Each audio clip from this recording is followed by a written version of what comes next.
Dissabte i a València hi ha més turistes que mai. Així estaven els restaurants dels hotels de la ciutat a l'hora de desdejunar. Tampoc no han faltat els bunyols sobre la taula. L'ocupació frega el 100% per a este cap de setmana de Falles. Amb el bon oratge ningú ha volgut perdre's el cap de setmana de Falles. La majoria dels hotels ja fa dies que han penjat el cartell de complet i els turistes més despistats s'han trobat amb la sorpresa de no trobar habitació on dormir.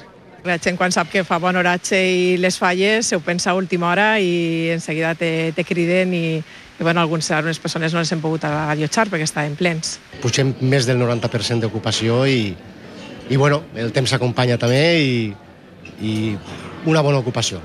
La majoria de turistes són espanyols, però han arribat de qualsevol racó del món.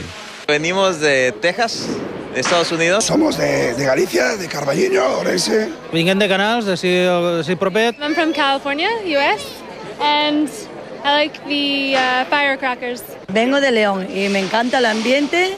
Zimbabue, and it's really good. I like it.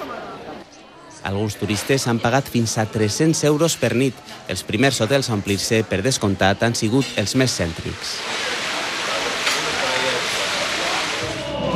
El fet que Sant Josep hagi caigut en dissabte i el bon oratge que ens acompanya des de dijous ha animat a la gent de fora de la ciutat de València a acostar-se